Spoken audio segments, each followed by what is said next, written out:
of the Knesset, it is now my distinct honor to invite the President of the United States of America, His Excellency Donald J. Trump, to address the Knesset.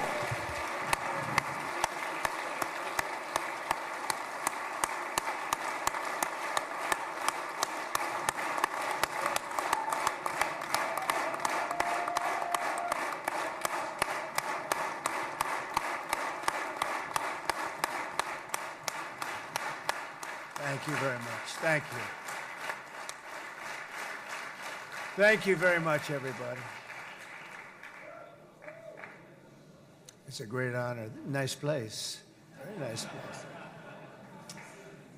Mr. President, Mr. Prime Minister, Mr. Speaker, esteemed members of the Knesset, and cherished citizens of Israel, we gather on a day of profound joy, of soaring hope, of renewed faith, and above all, a day to give our deepest thanks to the Almighty God of Abraham, Isaac, and Jacob.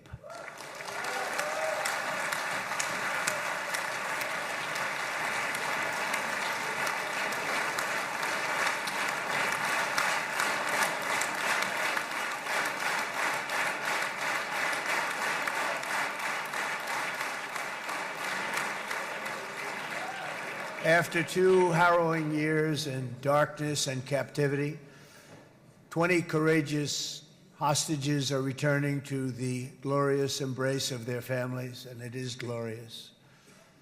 28 more precious loved ones are coming home at last to rest in this sacred soil for all of time.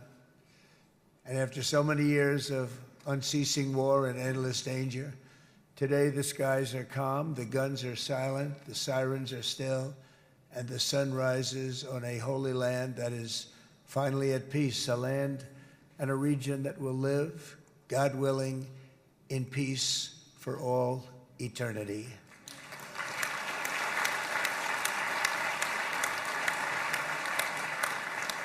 This is not only the end of a war, this is the end of an age of terror and death, and the beginning of the age of faith and hope and of God.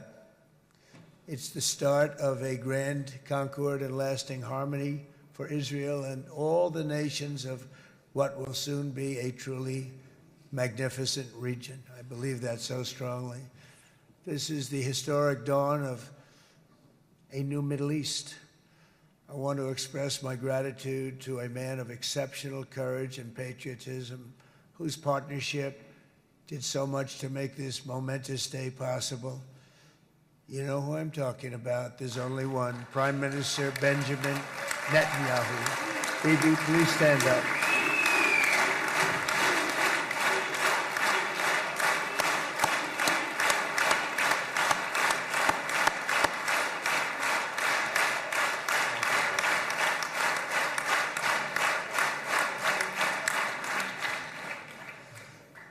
And he is not easy, I want to tell you.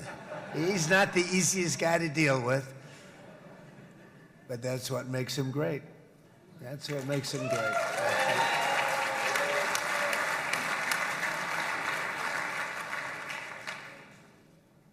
Thank you very much, baby. Great job.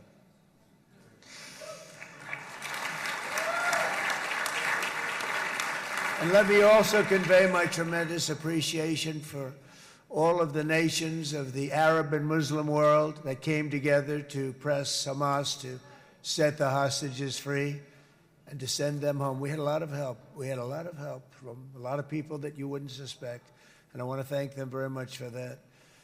It's an incredible triumph for Israel and the world to have all of these nations working together as partners in peace.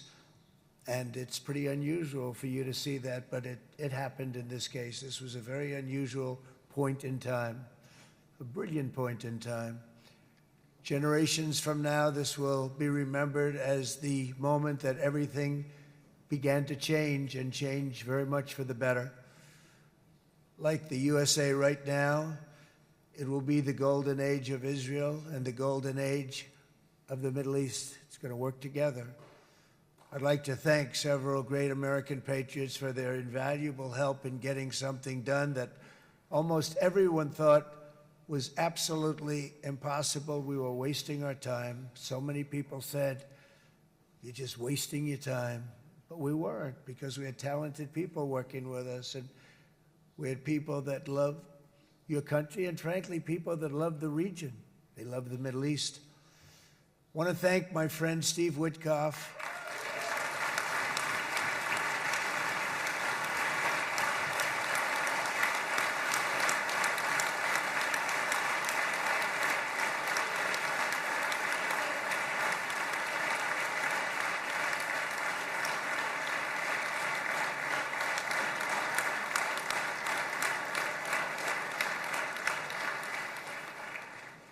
You know, Steve was chosen by me. He never did this before, but I knew him as a few things. He was a great businessman, but I know a lot of great businessmen, to be honest with you. He had tremendous negotiating skills, but I know a lot of people that negotiate pretty well, although it is an art. But there are people that can negotiate pretty well. But most importantly with Steve, he's just a great guy. Everybody loved him. Everybody. I mean, I know some negotiators that are so good, but you wouldn't have had peace in the Middle East. It would be in World War III right now with some of these guys. Everybody loves Steve, and they respect him, and they somehow can relate to him. I've known him for many years, and I've seen it over and over again. להוציא את חבר הכנסת עודה, להוציא אותו מהאולם, להוציא אותו מיד, החוצה, החוצה. Please expel this Knesset member. Please expel this Knesset member. להוציא גם את חבר הכנסת כסיף. להוציא את חבר הכנסת כסיף מהאולם. Expel Knesset member Kasif out of the hall. Please expel him immediately.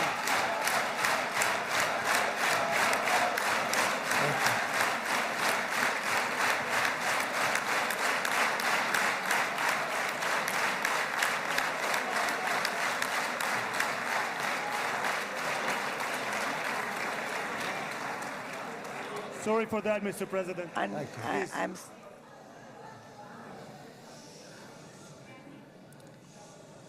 That was very efficient.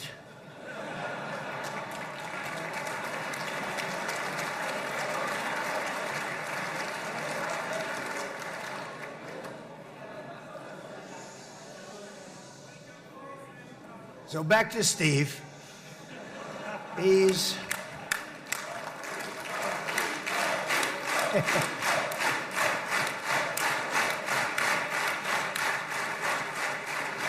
But I tell one story because he was so involved, and then we called in Jared. We need that brain on occasion. We got to get Jared in here. We got to get a certain group of people. But Steve started this all by himself. I call him Henry Kissinger, who doesn't leak, okay? Henry is a big leaker. He leaked. Steve doesn't leak. Steve just wants to get the job done. He wants to do what's right. But I'll give you just a quick story because, as you know, he's working on the war with Russia and Ukraine, a war that would have never happened if I were president. A shame. 7,000 young soldiers a week are being killed. More than that this last week. It's a shame. It should have never happened. But it did happen, and we won the race, and I took over this horrible war that's been raging, and I thought it would be easily settled. I thought it was a hell of a lot easier than doing what we just did very successfully with Israel and a lot of other people. But this came first, and we'll get that one. But I set up a meeting for him to meet with President Putin, thinking it would be a 15 or a 20-minute meeting. Steve had no idea about Russia, had no idea about Putin too much, didn't know too much about politics, wasn't that interested. He was really good at real estate, but he had that quality that I was looking for, and I didn't see it around in too many ways. And I set up the meeting with Putin, and I called. I said, is Steve finished yet? That was about a half an hour into the meeting. No, sir, he's not. He's still inside. This is in Moscow. I said, well, how's he doing? I don't know, sir. He's still inside. I called up an hour later. Let me speak to Steve. Sir, he's still with Putin. he's with President Putin. I said, wow, that's a long meeting, 1 hour.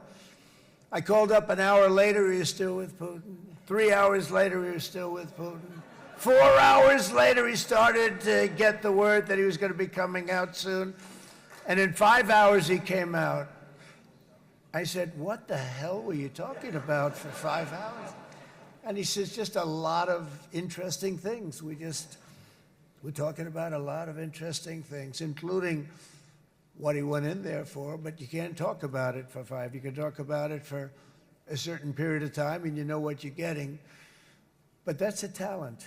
That's a talent, where you can do that. Most people I'd send in, number one, they wouldn't be accepted. Number two, if they were, the meeting would last 5 minutes, and that's what happens with Steve. Everybody loves him.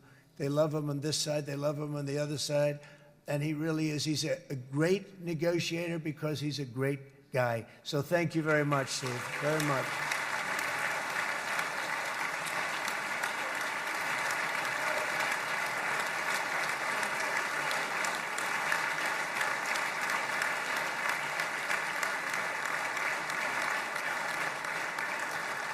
And let me also give a very special thanks to someone who truly loves Israel. In fact, loves it so much that my daughter converted. My daughter converted. I didn't know this was going to happen. And Ivanka's here.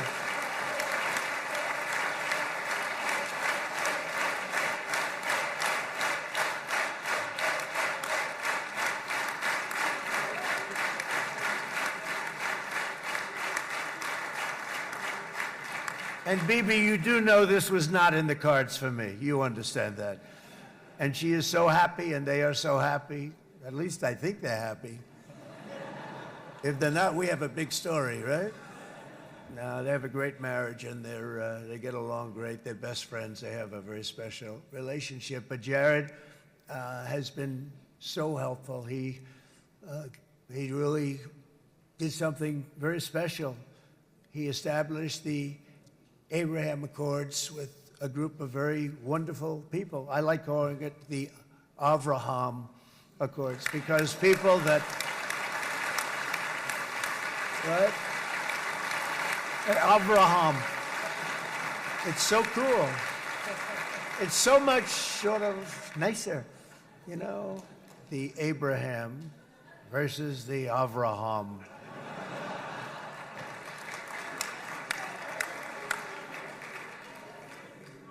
I just don't want to sound too sanctimonious when I do it, so, you know, I sort of split it up. This way we keep everybody happy. But we have some very great talent, and they have no excuses for anything that's taken place, because we had some unbelievably good people working on this. And then you're going to add a man named Marco Rubio, who is also here. That's right.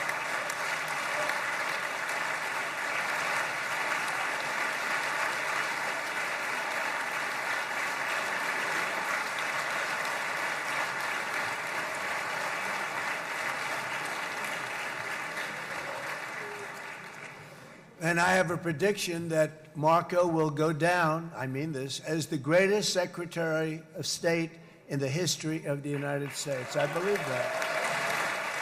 I believe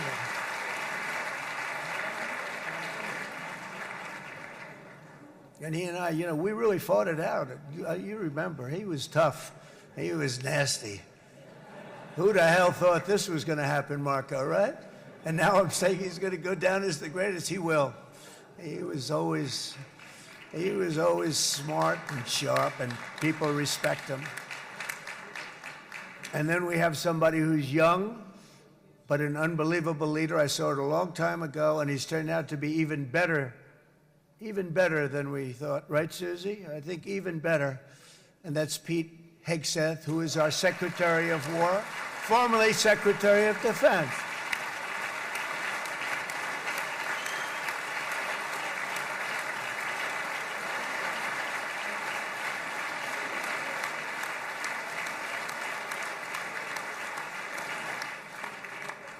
And as you know, we decisively won World War I. We decisively won World War II decisively. And everything in between and everything before it, we won everything. And then they had the brilliant idea of changing the name from war, you know, it was war, to defense. And with that went a certain thinking. And we fought in a very politically correct way after that. We always had the strongest military, and now we have a stronger military than we've ever had before. Because of my first term, I've totally rebuilt the military, every aspect of it. But we have, if you think, we settled 8 wars in 8 months. I'm now including this one, by the way, if that's okay. They may say, well, that was quick, because yesterday I was saying 7, but now I can say 8. The hostages are back. The hostages are back.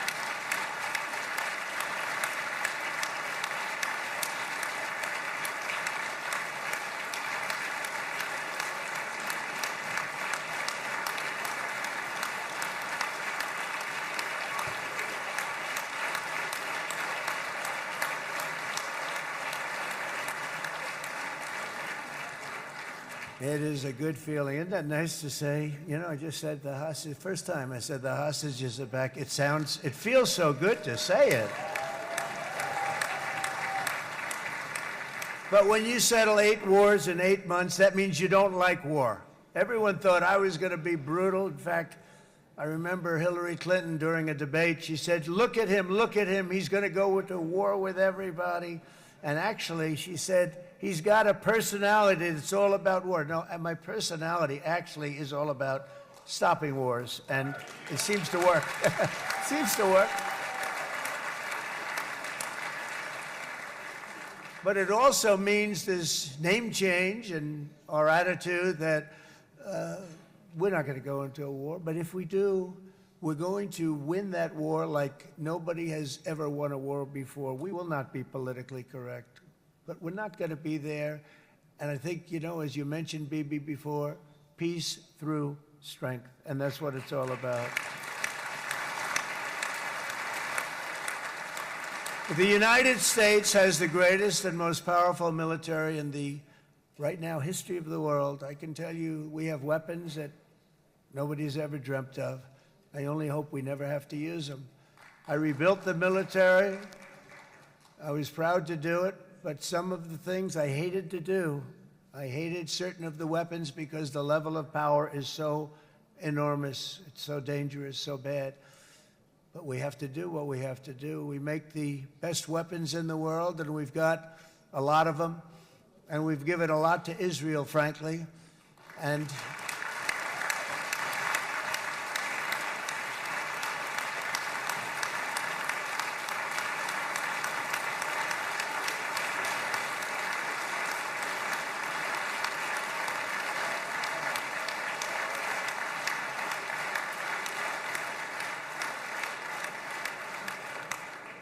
I mean, Bibi would call me so many times, can you get me this weapon, that weapon, that weapon? Some of them I never heard of, Bibi, and I made them. But we'd get them here, wouldn't we? And they are the best. They are the best. But you used them well. It also takes people that know how to use them. And you obviously used them very well. But so many that Israel became strong and powerful, which ultimately led to peace. That's what led to peace. So as we celebrate today, let us remember how this nightmare of depravity and death all began. 2 years ago, on the eve of the Simchat Torah holiday, thousands of innocent Israeli civilians were attacked by terrorists, and one of the most evil and heinous desecrations of innocent life the world has ever seen, the worst slaughter of Jews since the Holocaust. The cruelty of October 7th struck to the core of humanity itself. Nobody could believe what they were witnessing. The United States of America grieved alongside you, and we mourned for our own citizens who were so viciously taken that day. And to all the families whose lives were forever changed by the atrocities of that day, and all of the People of Israel, please know that America joins you in those two everlasting vows: never forget and never again.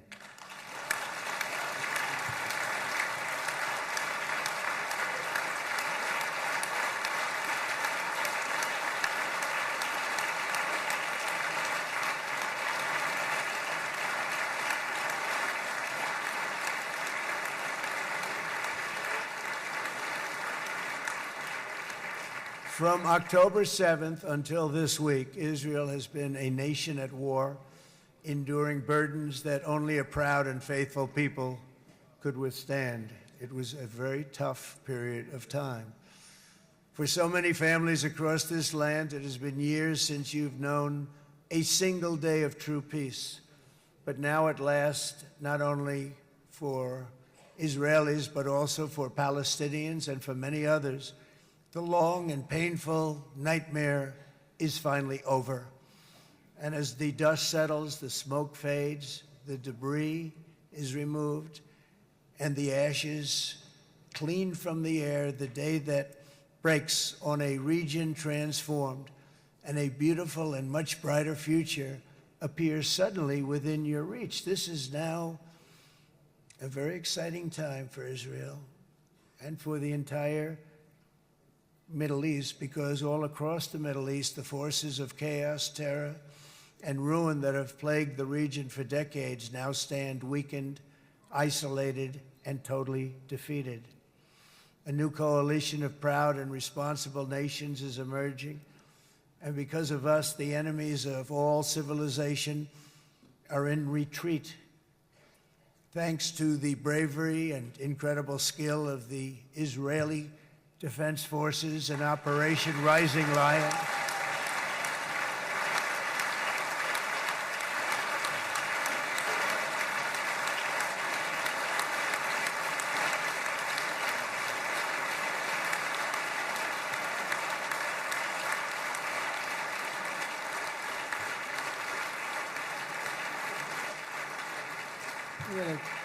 Guys, central casting. Let's put him in a movie. Look at him. Great job. And my people loved working with you. Loved it. They worked so well together. But many of Iran's top terrorists, including nuclear scientists and commanders, have been extinguished from this earth. And with Operation Midnight Hammer, boy, that's a great name for that, what we did. Last June, the United States military flew 7 of those beautiful B-2 bombers. They look so beautiful all of a sudden. They were always, I thought they were pretty planes. I had no idea they could do what they did. In fact, we just ordered 28 more of them. A little updated version. We ordered a whole pile of them. And almost 100 other planes went with them, including fighter jets. And we had 52 tankers, big, beautiful, brand new tankers that were loading them up 4 or 5 times. They've traveled 37 hours back and forth. Think of that. But we had tankers all over the sky for all the other planes. We had the F-22s, the F-35s, F-16s. We had a hell of a lot of planes.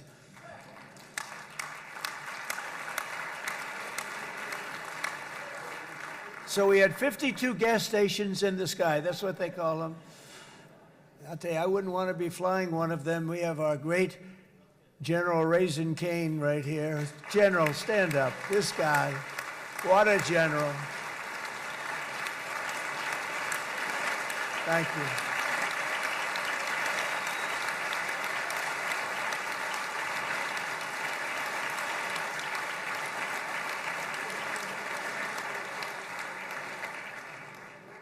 I asked General Cain, I said, you know, we're having problems with ISIS, and I was in Washington, and I asked, how long would it take to defeat ISIS? And my Washington generals told me, 3, 4, maybe 5 years, sir.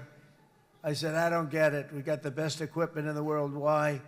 So I flew to Iraq, and I met with a man named Cain. He said, what's your first name? He said, they call me Raisin, sir. I said, wait a minute, your name is Raisin Cain? I've been looking for you for a long time. You gotta be kidding. So they told me 3, 4, 5 years to defeat ISIS. And I sit down with him and I say, why is it? I flew there in the dark of night. I landed, I'll never forget it. It was quite a trip. I'm glad I made it because I met him. I said, could I ask you, General? I come down. He's standing with another general and a sergeant. Everybody was like central casting. They could go into a movie right now. Between him and you guys over here, we could get rich making movies, okay? And they got along so great. That's the beautiful thing, that your military and our military, Bibi, got along so great. But I was told by the television generals in Washington, we have the best equipment in the world. Why is it taking so long? And they said, 4 years. I said, so let me ask you, Raisin, how long would it take you to defeat ISIS? Sir, we can do it in 3 weeks, but you'll probably have some time left over. I said, you gotta be kidding. What the hell are you talking about? They said 4 years. I said, well, sir, look, it's not my place to say, but you're asking me the question. What you have to do is you hit him from the west, you hit him from the north, you hit him from the south, you hit him above, you hit him below. I said, so why didn't they do it? And he didn't want to speak badly of his superiors, which is hard to believe they were his superiors. It should have been the other way around a long time ago, because he's the one that did Operation Hammer. It was flawless. It was flawless. It was absolutely flawless. And I said, so you really think you can do it in 4 weeks? Yes, sir, 100%. You have to do it differently than they were doing it. They were using one base, and it was hundreds of miles away. And he says, we have all these portable bases all over the Middle East. And they didn't want to use them because they didn't want to offend the country where the portable, they wouldn't have even known what the hell the planes were going up, right? They wouldn't have known, but he said, no, they didn't want to defend anybody, offend anybody, but we can do it in 4 weeks. I said, you sure about that? I'm going to call you back. I'll call you back on Monday. I'm going back to Washington. But you think 4 weeks? Yes, sir, I think we can do it in 4 weeks. We'll have time left over. So I call him on Monday. I said, you think you can do it? 4 weeks. I said, go ahead and do it. He did it. I'll tell you, he did it in 4 weeks, less than 4 weeks. So, General, stand up, please. Again, this is a real general. This is not a television general. He doesn't want to go on television.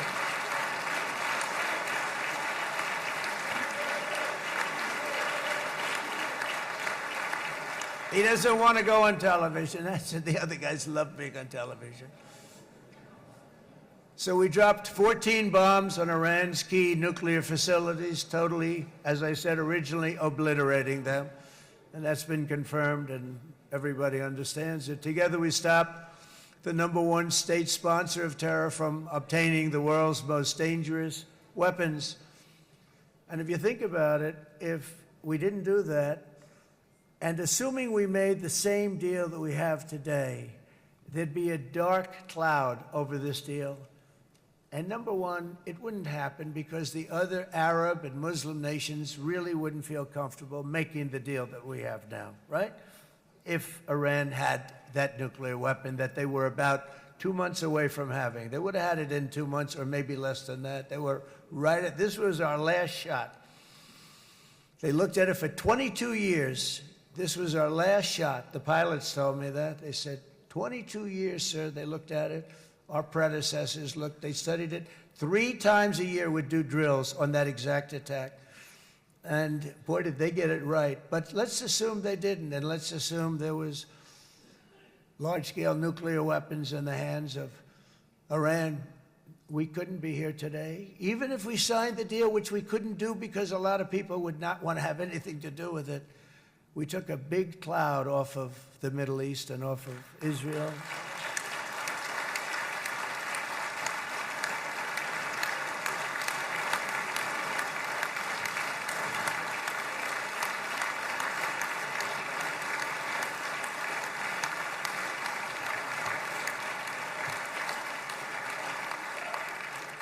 And it was my honor to help.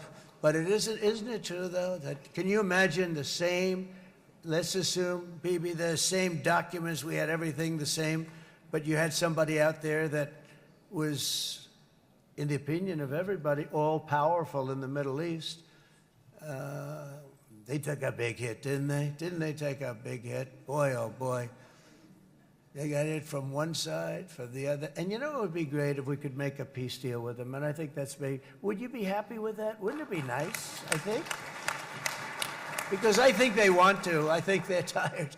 Somebody said, sir, they're starting their nuclear program again. I said, let me tell you something. They're not starting anything. They want to survive. The last thing they want to do is start digging holes again in mountains that just got blown up and start. They're not doing this. They want to survive, okay? But I think we have a chance. Steve, you, and I think Jared, come on, I'll call you back for another one. We always bring Jared when we want to get that deal closed. We bring Jared, but Steve, you and Jared and the General and Pete and Marco, you'll get that deal done easy. I think that'll be easy. But first we have to get Russia done. We got to get that one done. If you don't mind, Steve, let's focus on Russia first, all right? We'll get it done. In Lebanon, the dagger of Hezbollah, long aimed at Israel's throat, has been totally shattered. My administration is actively supporting the new president of Lebanon in his mission to permanently disarm Hezbollah's terror brigades. He's doing very well.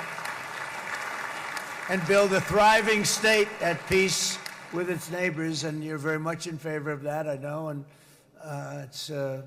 good things are happening there, really good things. And with this week's ceasefire, we've achieved the most challenging breakthrough of them all. The most challenging breakthrough maybe ever. I mean, I've never seen anything like. I've been involved in a lot of success.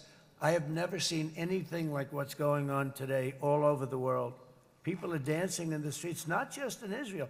They're dancing in the streets of countries that would have never danced in the street about what's happening today. They're dancing in those streets.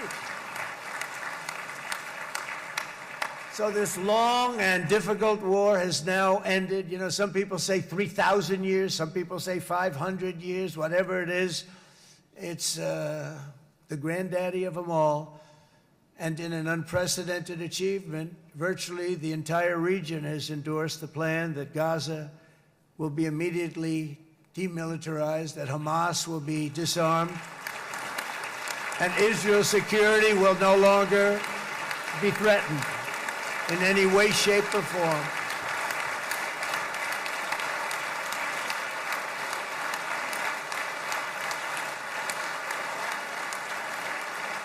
So Israel, with our help, has won all that they can by force of arms. You've won. I mean, you've won.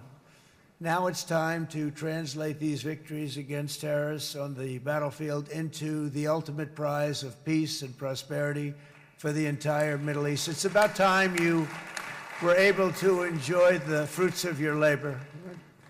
Mr. Opposition Leader. I said he's a very nice opposition leader. I think, no, he's a nice man. Bibi, he's a nice man. Good. He knows what he's doing, right? No, a very nice guy. Well, see, now you can be a little bit nicer, Bibi, because you're not at war anymore, Bibi.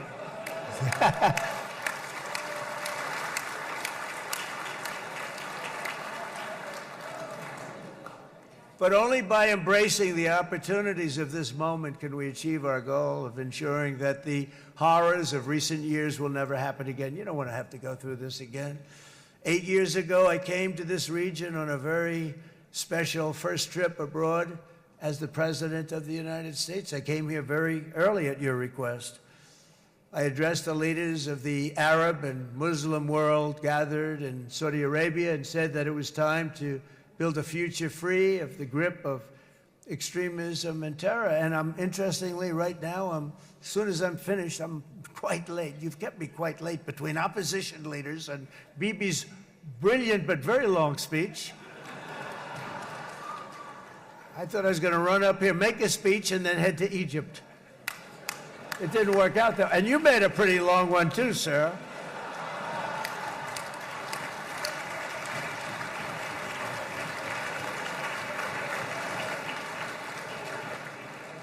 But I liked what you all said. It could be worse. Supposing on top of it, I didn't like what you said. That would be no good, Ron, would it? Ron, you did a great job, by the way, Ron.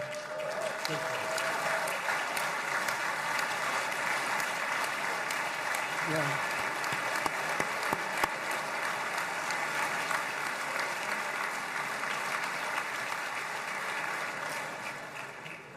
So I'm going to be meeting, actually, in a little while, I'm going to be meeting with the most powerful, the richest nations, really, in the world, although now, with the tariffs, the United States is by far the richest nation in the world, as you probably have been reading. But the richest nations, most powerful nations, you know, tremendous, headed by some tremendous people in many cases. Some cases I wouldn't say necessarily I would endorse, but I will tell you, some incredible people that really helped us make this all possible. So I'll be going there. I'll be quite late. They might not be there by the time I get there, but we're going to give it a shot. But the journey we started back then led to the crushing defeat of the ISIS caliphate, to the monumental Abraham Accords, and ultimately to the historic ceasefire this week, in which many of those same nations really played a very pivotal role, I have to tell you. Steve will tell you that. Jared will tell you that. Together, we've shown that peace is not just a hope that we can dream about. It's a reality we can build upon day by day, person by person, and nation by nation. And because of that, the Middle East is finally ready to embrace its extraordinary potential. You have extraordinary potential in this region. It should now be clear to everyone throughout the region that decades of fomenting terrorism and extremism, jihadism and anti-Semitism have not worked. They haven't worked. They've been a disaster. They've just killed. They've killed.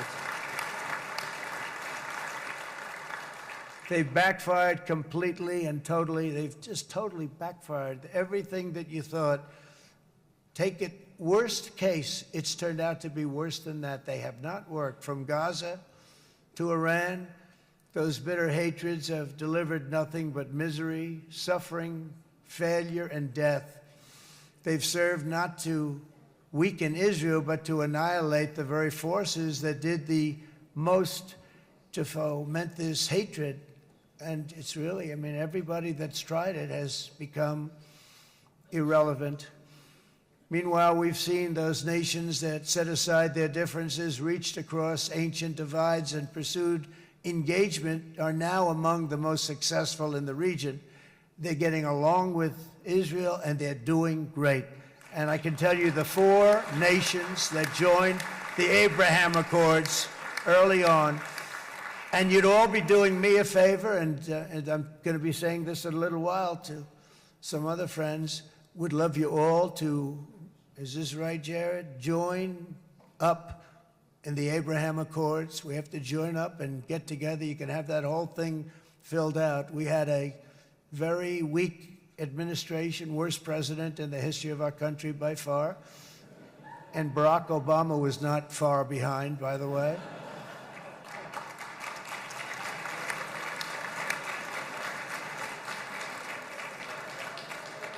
And they did nothing with this incredible document, the Abraham Accords, but now you can fill them up. Now you have peace, you have people that really like Israel. I'll tell you what, and they like Israel a lot more today than they did even 5 weeks ago. You've made a lot of, you've come back. You've come back strong, because it was getting to be a little nasty out there in the world, and ultimately the world wins. You can't beat the world. Or I would say to Bibi, it's now time.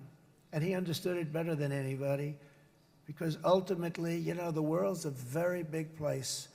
And I've said a lot. I said, this piece of land is very small. It's unbelievable what you've done with that tiny, you look at a map even of just, not the world, the Middle East, and you have this little dot. And think of what you've done. It's incredible. It's incredible.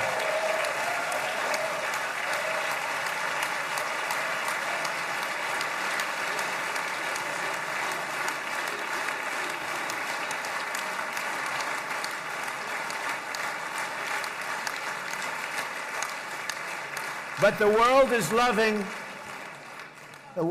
loving Israel again. And I said to Bibi, you know, the world is big and it's strong. And Ron, ultimately, the world wins. And we don't have to worry about that now. But there was getting to be a period of time over the last few months, you know, the world wanted peace and Israel wanted peace. Everybody did. Everybody did. And what a victory it's been, right? What a victory it's been. If you would have gone on for 3, 4 more years, keep fighting, it was getting bad. It was getting heated. The timing of this is brilliant. And I said, Bibi, you're going to be remembered for this far more than if you kept this thing going, kill. It would be it would not be the same. And I just want to congratulate you for having the courage to say, that's it, we've won, and now let's enjoy our lives and let's rebuild Israel and make it stronger and bigger and better than it's ever been before. We're going to do that. Took a lot of guts.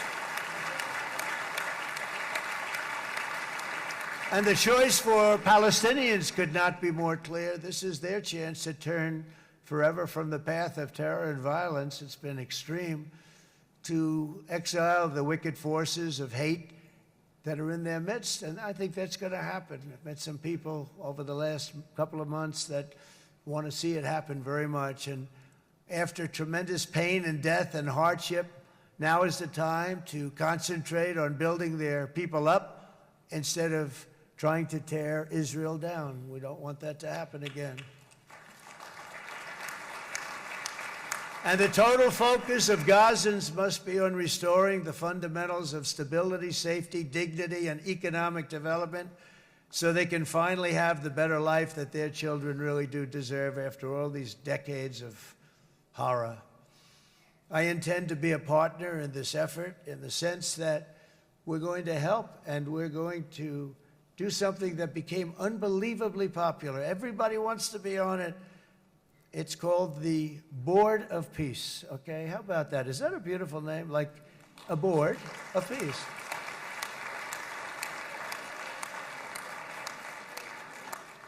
The only bad thing from my standpoint, every single nation involved has asked me to be the chair, and I'll tell you, I'm very busy.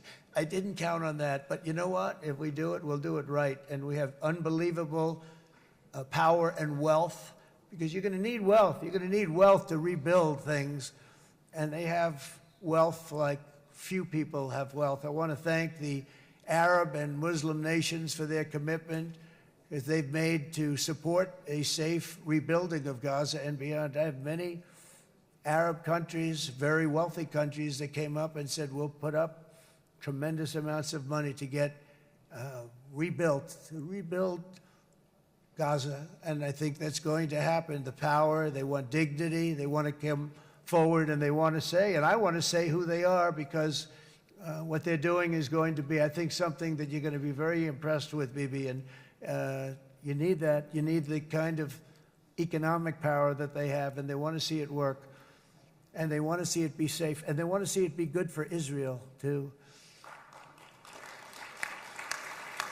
And as much money as it will be, and it's a lot, as you can see, it's a lot. For these countries, it's relatively little relative to their worth. It's really a lot of money like most people could never even conceive, but for these countries, it's not that much, especially because it ensures success and stability in the Middle East, which is what they want to see.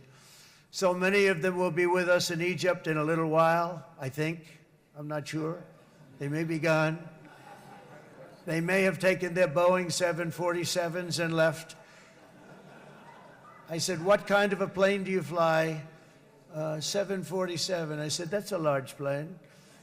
No, they may have. Steve, do you think they've left on their their brand new Boeing 747s? Or I don't know. We're going to find out soon. It's going to be a big story.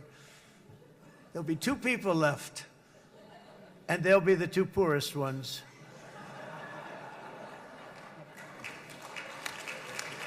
But it will be the wealthiest and most powerful group of nations. So the group that we have assembled, that's waiting for us, is the wealthiest and most powerful group ever assembled at one time. There has never been a group like this. And they're only looking for good. They want good. They're going to do good. And as those commitments are made, I'm going to let the world know who's doing it, because they really deserve to get the credit. And some of them probably won't want the credit, but they deserve it. It's more obvious than ever that the productive and responsible nations of this region should not be enemies or adversaries. You should be partners and eventually even friends, and that's what's going to happen. I know it. Together you can stand against the forces of chaos. Yeah, you go ahead. That's an important point.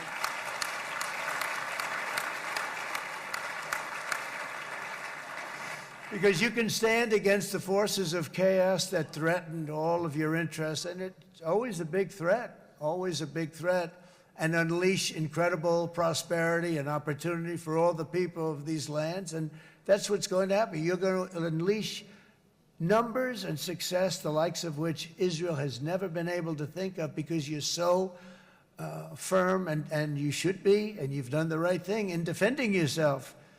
You're not going to have to worry so much about it. You've won, and now you can build, and you can do things that you never even thought possible. When you put that genius into doing something else, it's going to be something it's going to be a miracle. The miracle in the desert, it's going to be amazing. And it already is in a true sense. But it'll be wonderful when you can spend time thinking about other than war and defense and offense also. To that end, it's my firm hope and dream, frankly, that together the Abraham Accords will turn out to be everything that we thought they would. Those 4 countries were very, very brave in doing it. They did it at a very early point, and every single one of them benefits unbelievably financially. And if you noticed, even in this bad period that we just went through, they all remained a member of the Abraham Accords. They've done unbelievably well. And you know who you are, and I want to thank you. And they've stayed because of loyalty, but they've also stayed because it was really good business. They've made a lot of money being members, and you're going to all, I hope that every one of the countries that we're seeking, Jared, I hope they join quickly. No games, no nothing. Just join, get it. It's going to be a great peacemaker. It's really going to bring it together beyond anybody's wildest dream. So instead of building fortresses to keep enemies at bay, the nations of this region should be building infrastructure to weave your commerce closer together, because you've got to compete with the big world out there in commerce now. It's a different kind of competition. Instead of making weapons and missiles, the wealth of this region should flow to schools and medicine, industry, and frankly, the new hot thing, artificial intelligence. It's a lot of intelligence they're going to have to be thrown off to pay back these sums of money that they're doing. But that's really the hot one. And I might say that the United States, a year ago, was a dead country. I say it to people. I heard it first from the King of Saudi Arabia. I then heard it from UAE. I heard it from Qatar. I heard it from many other countries. A year ago, the United States of America was a dead country. Now it's the hottest country anywhere in the world. It is the hottest. There's no question about it.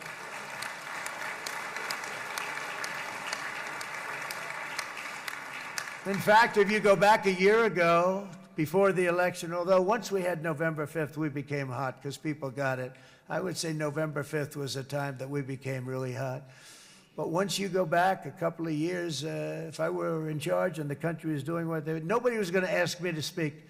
Nobody asked Joe Biden to come up and speak, I guarantee you that. And if they did, he would have turned them down, I promise you. He didn't speak. He didn't speak, and he didn't speak well. But all of the countries in the Middle East, it could have, what we're doing now, it could have happened a long time ago, but it was strangled and set back almost irretrievably by the administrations of Barack Obama and then Joe Biden. There was a hatred toward Israel. There was an absolute hatred. The setbacks really started when President Obama signed the Iran nuclear deal. This was a disaster for Israel, and it was a disaster for everyone. And I remember that Bibi Netanyahu came to the United States and worked so hard to try and get Obama not to do that deal.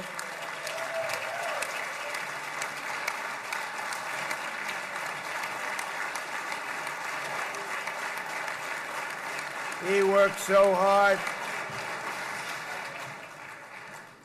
But it was like talking to a wall. I remember him telling me it was like talking to a wall. They wanted to go with Iran. They chose Iran, frankly, over a lot of other good nations, but specifically Israel.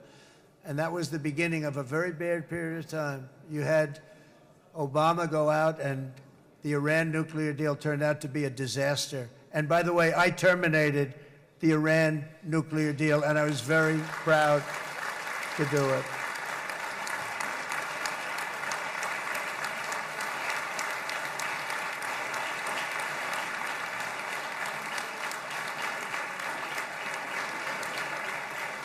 Yet even to Iran, whose regime has inflicted so much death on the Middle East, the hand of friendship and cooperation is open. I'm telling you, they want to make a deal.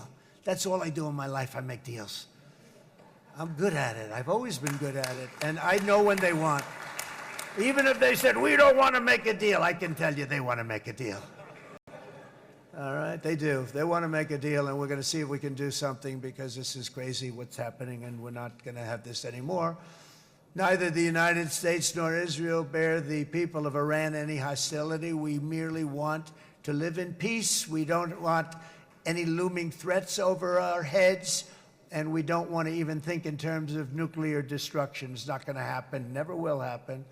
There's nothing that would do more good for this part of the world than for Iran's leaders to renounce terror, stop threatening their neighbors, quit funding their militant proxies, and finally recognize Israel's right to existence. They have to do that. They have to do that. And to Iran, and as you know, this is not said out of weakness. There's no weakness. But I'm going to say this, that we are ready when you are, and it will be the best decision that Iran has ever made. And it's going to happen. It's going to happen. And they're good people. I know a lot of Iranians in the United States. They're good people, smart, hardworking people. They don't want to see what's happened to their country. The story of fierce Israeli resolve and triumph since October 7th should be proof to the entire world that those who seek to destroy this nation are doomed to bitter failure. The state of Israel is strong, and it will live and thrive forever.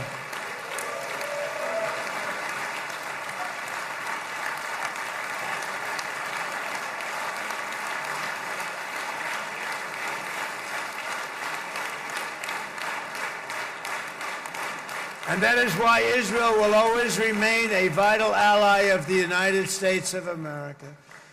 Israelis share our values, field one of the world's most powerful militaries. You really do. You have an amazing, what a job you've done. And have one of the most innovative economies on earth. Those are just a few of the reasons why I'm proud to be the best friend that Israel has ever had. And they all say it in the White House. They all say it. I guess it's true because everybody says it, Bibi. You said it today. Thank you. But as president, I terminated the disastrous Iran nuclear deal, and ultimately I terminated Iran's nuclear program with things called B-2 bombers. It was swift, and it was accurate, and it was a military beauty. I authorized the spending of billions of dollars, which went to Israel's defense, as you know. And after years of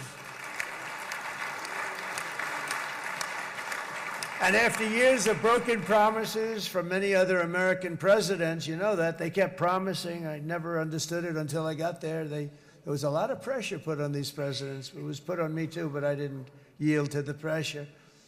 But every president for decades said, we're going to do it. The difference is I kept my promise and officially recognized the capital of Israel and moved the American embassy to Jerusalem.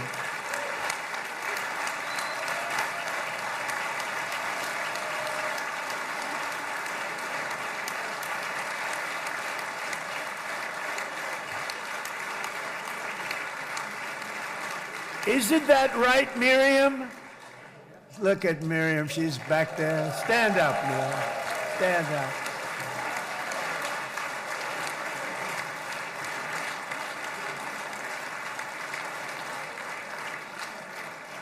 Miriam and Sheldon would come into the office. They'd call me. He'd call me. I think they had more trips to the White House than anybody else I can think of. Look at her sitting there so innocently. She's got 60 billion in the bank, 60 billion. And I think she's saying no more. And she loves Israel, but she loves it, and they would come in, and her husband was a very aggressive man, but I loved him. He was a very aggressive, very supportive of me. And he'd call up, can I come over and see you? I say, Sheldon, I'm the President of the United States. It doesn't work that way. He'd come in, we would do. But they were very responsible for so much, including getting me thinking about Golan Heights, which is probably one of the greatest things to ever happen to Israel.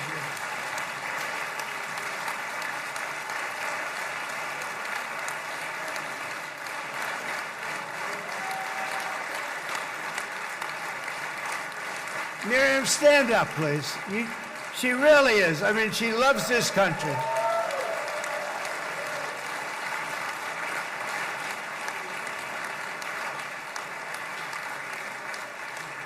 She loves this country. Her and her husband are so incredible. We miss him so dearly. But I actually asked her, I'm going to get her in trouble with this, but I actually asked her once, I said, so Miriam, I know you love Israel. What do you love more, the United States or Israel? She refused to answer. That might mean Israel, I must say. We love you. Thank you, darling, for being here. That's a great honor. Great honor. She's a wonderful woman. She is a great woman. I've always stood for the people of this community, and I always will. I'll always be with you. I'm always going to be with you. I guess maybe something could happen to change my mind. Somebody that's really stupid gets into office and wants to do really bad things, but that's about it. We don't think we're going to have that happen. I hope we're not going to have that happen. And this man is a good man right here. These two men are good men right here.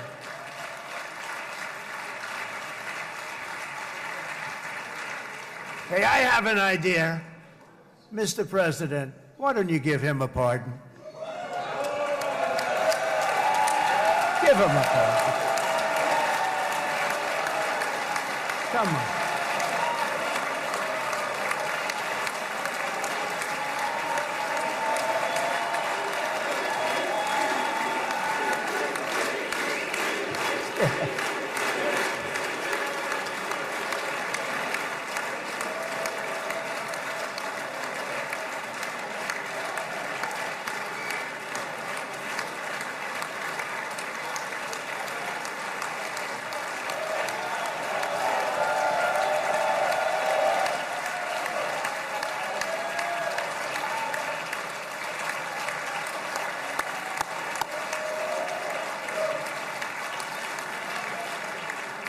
By the way, that was not in the speech, as you probably know.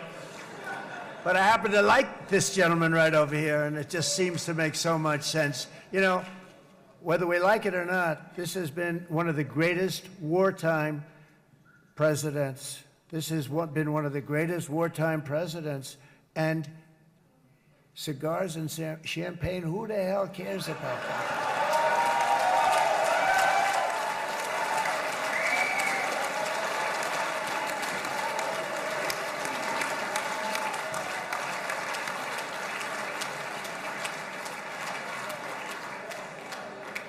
All right, enough controversy for the day, right? Actually, I don't think it's very controversial. So, you know, I mean, I see so popular. You are a very popular man. You know why? Because you know how to win.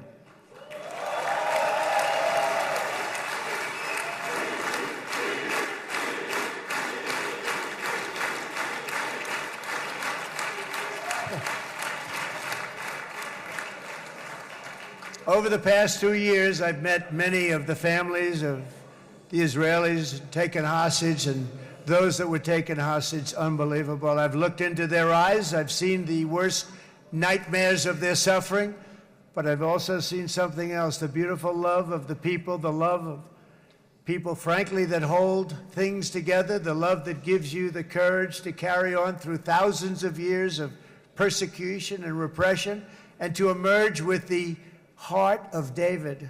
It's the heart of David. It's that love that's defeated the enemies of civilization, built this incredible country and this unbelievable economy, and forged one of the great democracies of the world. That is why it's a true honor to stand here today and address this assembly in your ancient and eternal now capital, Jerusalem. I'm proud to have helped in that regard. This city and this nation stand as living proof that a much brighter future for this entire region is truly within our grasp. For thousands of years, Jerusalem has been a home to Christians, Jews, Muslims, and people of all ethnicities and creeds. This is the holy center of the world's three great Abrahamic faiths. I like that too. Adorned, it's the first time I've seen that word in a while. Adorned with their sacred sites and alive with their pilgrims and visitors from every corner of the globe. But here between the Western Wall, the Temple Mount, and the hill called Calvary, people of every faith and background live, work, pray, serve, and raise their families side by side, and they do it with love. This example is just one of the modern miracles that Israel has given to the world. And just in closing, the leaders in this chamber know better than anyone else the challenges of this harmony, and it's been easily won. No, it hasn't. It has not been. It's been so tough, but it has been, some say, a miracle. What you've done is a miracle. Look at your size. Look at your chances when it all started. And you know, if you think about it, you are safer today, stronger today, and more respected today than at any time in the history of Israel. Think of it. People used to say it wouldn't exist. They don't say that anymore, do they? Yet if safety, security, and coexistence can thrive here in the winding alleys and ancient paths of Jerusalem, then surely peace and respect can flourish among the nations of the broader Middle East. The God who once dwelled among his people in this city still calls us, in the words of Scripture, the turn from evil and do good, to seek peace and pursue it. So he still whispers truth into the hills and knolls and valleys of his magnificent creation, and he still writes hope into the hearts of his children all over the world. And that is why even after 3,000 years of pain and conflict, the people of Israel have never given up from the threats of Zionism, from all sorts of threats. You want the promise of Zion. You want the promise of success and hope and love and God. And the people of America have never lost faith in the promise of a great and blessed future for all of us. From the very first day that modern Israel was founded, we have stood together through thick and thin of setbacks, and through victory and defeat, through glory and heartache. We have built industries together. We have made discoveries together. We have confronted evil together, and we have waged war together, and perhaps, most beautifully of all, we have made peace together. And this week, against all odds, we have done the impossible and brought our hostages home.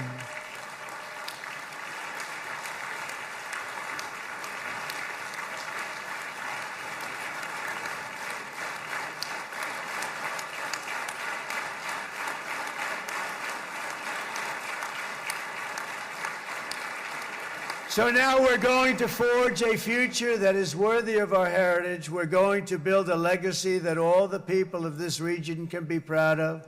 New bonds of friendship, cooperation, and commerce will join Tel Aviv to Dubai, Haifa to Beirut, Jerusalem to Damascus, and from Israel to Egypt, from Saudi Arabia to Qatar, from India to Pakistan, from Indonesia to Iraq, from Syria to Bahrain, Turkey to Jordan. the United Arab Emirates, to Oman and Armenia, to Azerbaijan, another war that I just settled. We are going to have hope, harmony, opportunity, and happiness here in the spiritual and geographic center of the entire world. That's what you are. Israel, America, and all of the nations of the Middle East will soon be safer, stronger, greater, and more prosperous than ever before.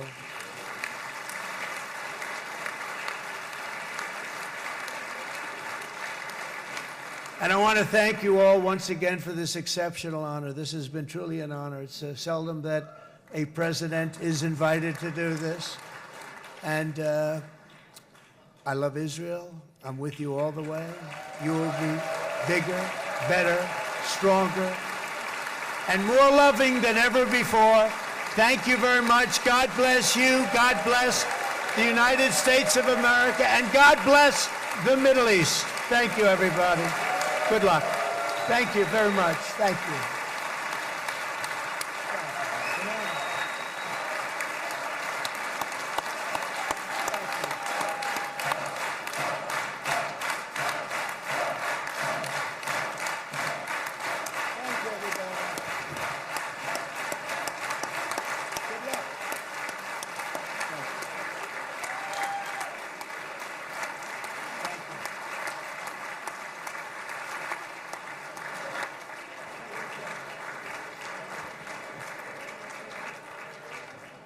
אני מודה לנשיא ארצות הברית של אמריקה על דבריו. חברות וחברי הכנסת, תם סדר היום. הישיבה הבאה תתקיים ביום שני, כ"ח בתשרי התשפ"ו, 20 באוקטובר 2025 בשעה 16:00. חג שמח ובשורות טובות. ישיבה זו נעולה. כבוד הנשיאים וכבוד יושב ראש הכנסת.